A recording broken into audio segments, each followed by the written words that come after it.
Flemming, great to have you here at Dewa Forum with us. It's my pleasure to be here. Wonderful. Thank you. So I guess just to get started, we want to know, how did you become interested in journalism, and how did that whole journey start?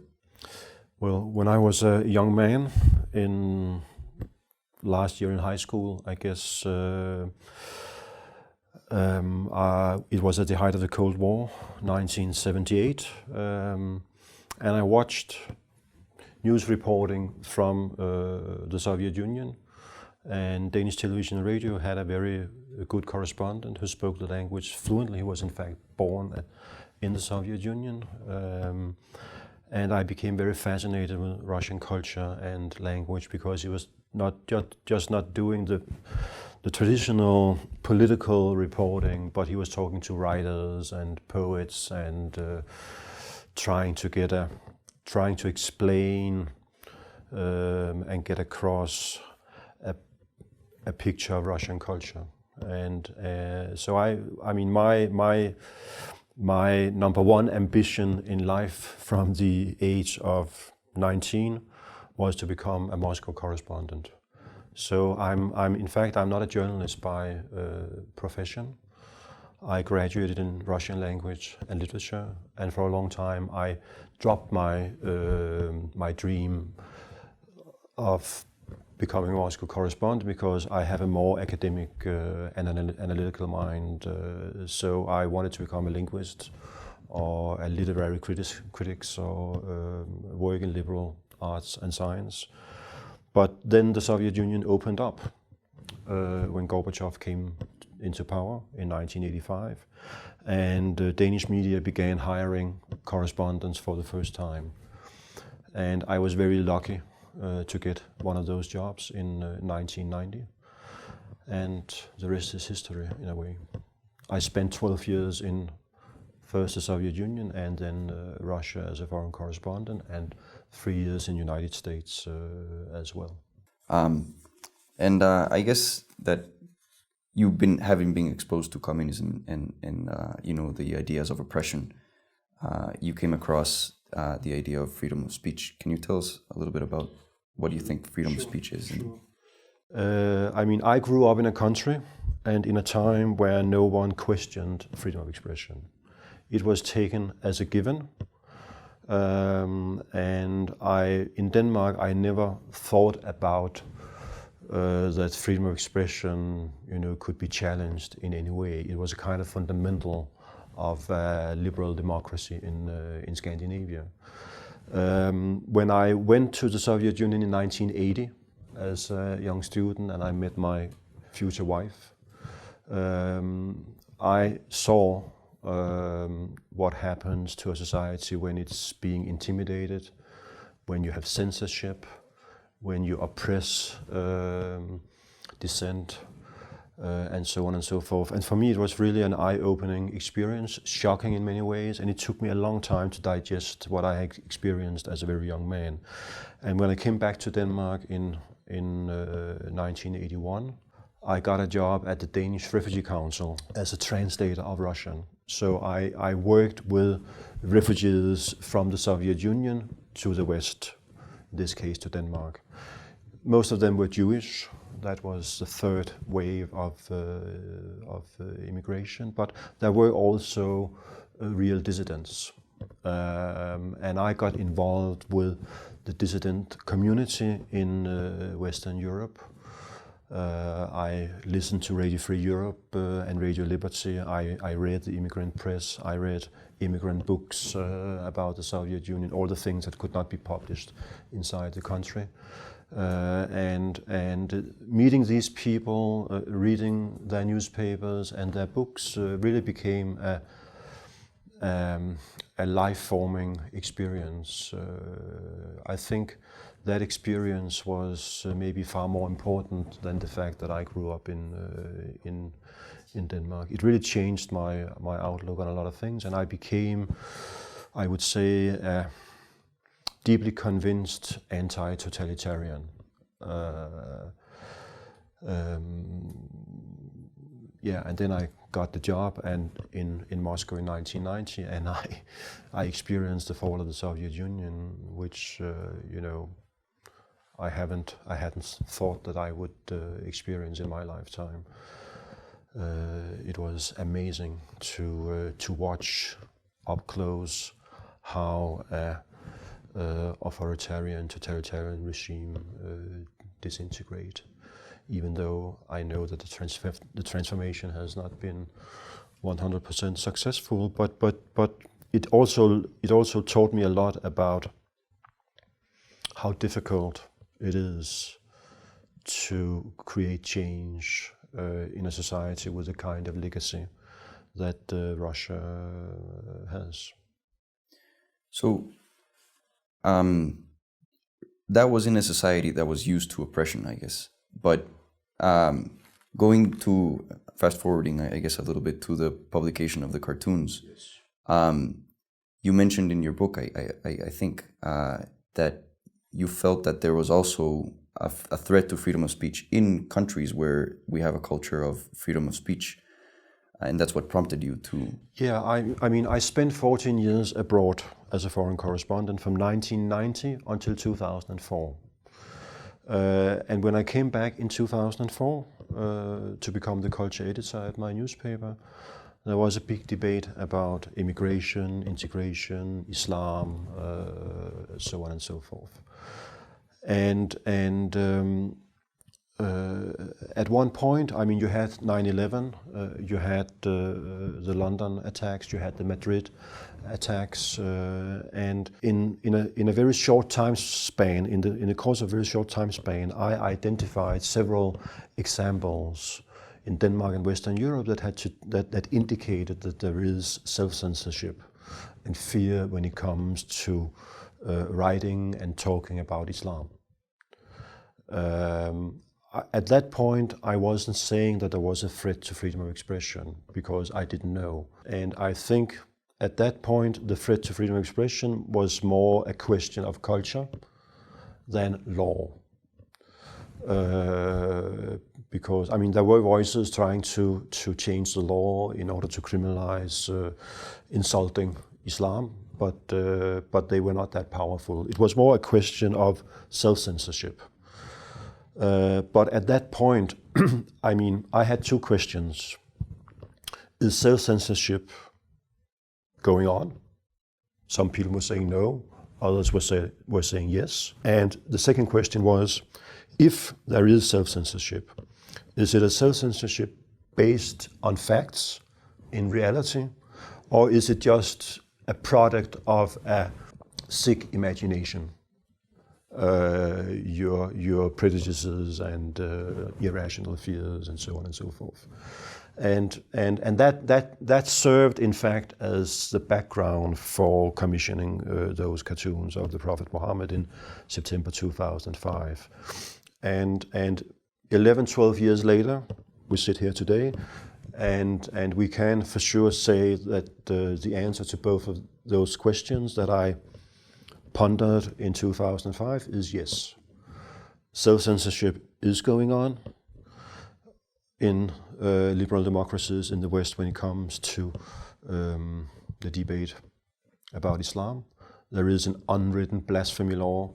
No one dares to touch the Prophet Muhammad, even though most European countries that have a tradition of religious satire, they mock Jesus and Christianity and other religions, but not the Prophet. And the second thing is that the self-censorship is based in real fear. It's just not a fiction of the mind, because we have seen that several people have been killed. And I myself, I live with around-the-clock security back home in Denmark. Right. And so talking about Islam, do you think we understand Islam in the West? No. But I mean, both in a negative and in a positive sense, I think. And we are really illiterate when it comes to Islam, and I think that's one of the problems, that we have to study, we have to learn, we have to figure out, different periods of Islam. I mean, I have only read excerpts from the Quran. Very few people in the West have indeed read the Quran, while most people are more or less familiar with what's in the Bible. So no, we are lacking knowledge about Islam, and therefore quite often we have an uninformed discussion. I mean, we can look at reality, we can see what happens, but quite often there's a real hot debate whether violence is based, the legitimacy of violence committed in the name of the Prophet or the Quran, whether this is true or not, whether it has something to do with religion or not. I think you can have many motivations for joining a terrorist group that has nothing to do with religion. But I believe that the legitimacy, the justification for your actions to the majority of these young people is found in the Quran, even though their motivations may have to do with the fact that they feel excluded, estranged from their parents, it's difficult for them to find a job, they feel discriminated against maybe, and they are looking for a fixed identity that somehow can shield them against the outer world. So, yeah. And I'm sure you're familiar with the work of this correspondent from The Atlantic. He wrote this book explaining why most of these young Americans have joined ISIS. I don't know if you've encountered this work. He recently published this book, but apparently that's the case, that most of these people feel like outsiders. Now, but it's a heated debate within, also among experts. A few months ago, I published a book in Denmark about my departure from the newspaper where I had worked for 16 years, and I'm trying to deal with trying to explain how I understand the terrorist threat and the terrorist mindset. And as I told you, I'm an expert on Russia. And one of my favorite novels is The Possessed, or The Devils by Dostoevsky. That is about a small terrorist cell in 1865 in a provincial town in Russia, but it's based on a real story. There was a radical revolutionary in Russia by the name Sergei Nechayev, who served as an inspiration for Vladimir Lenin, the founder of the Soviet state. And Nechayev wrote a very famous manifesto, a catharsis of the revolutionary. And Dostoevsky in that book uncovers the terrorist mindset. And I believe that this is one of the best novels ever written about the psychology of terrorism and terrorists. So there is a pattern here. You have Russian nihilists and terrorists in the 19th century. You have Nazis and fascists in the beginning of the 20th century. You have radical left-wing terrorist groups like Baader Meinhof or the Red Brigades in Western Europe in the 70s and 80s. And today you have, you also had the Irish Republican Army, and today you have the jihadists. And I do think that they have things in common. This, very black and white reality and an ideology that justify killing in the name of an imagined goal. And I do think that there is justification for this in the Quran, and that's why it's so difficult for non-violent Muslims to challenge the jihadists on a theological level. the jihadists, not only jihadists, also the non-violent fundamentalists.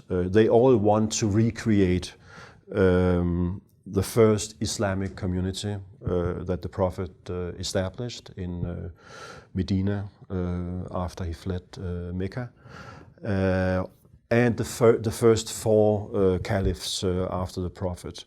And in that society, you had oppression of dissent. You were killing non-believers, infidels, and apostates, and so on and so forth. So it's a huge challenge for today's Muslims, I think, to come up with a religious doctrine based on the texts that is compatible with living in a liberal democracy.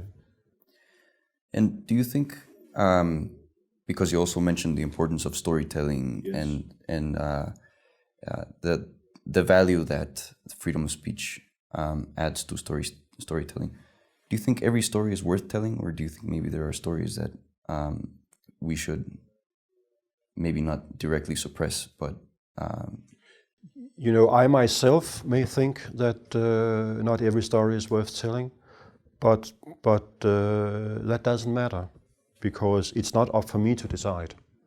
You may have another point of view, and that's the key here. That you know, one man's hate speech is another man's poetry. What is sacred for a Christian may be blasphemy to a Muslim, and that's why I believe that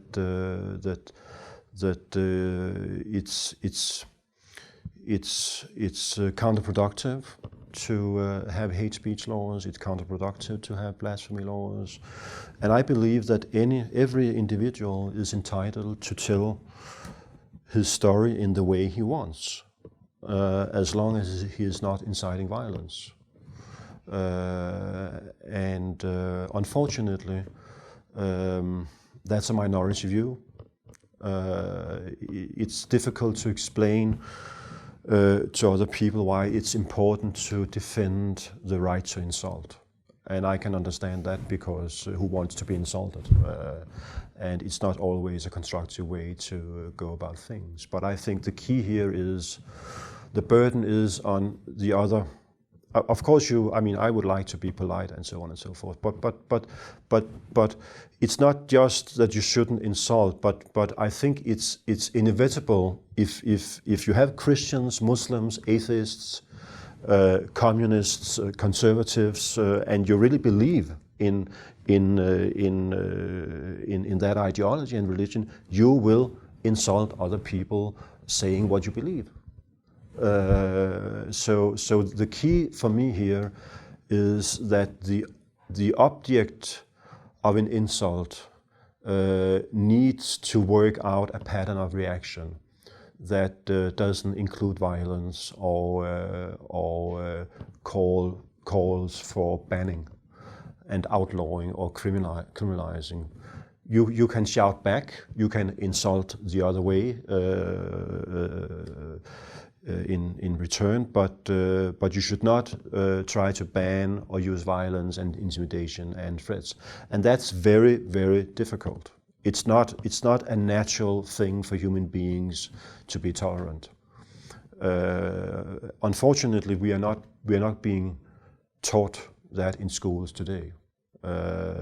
We are being taught that you have a right not to be offended.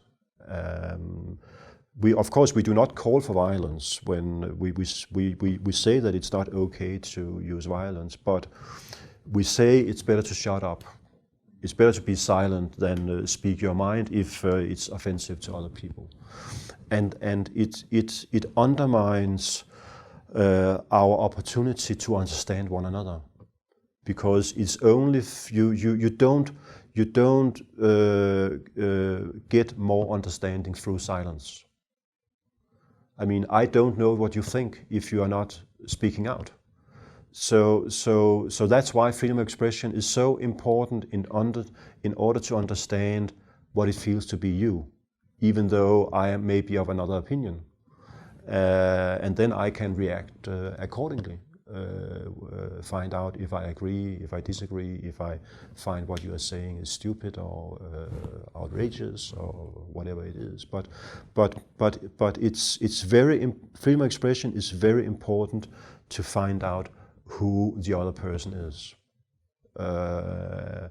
and to get an understanding of what it means to be a Muslim or a Christian or a non-believer or whatever it is. Great. Well, thank you, Flemming. Thank you for your time.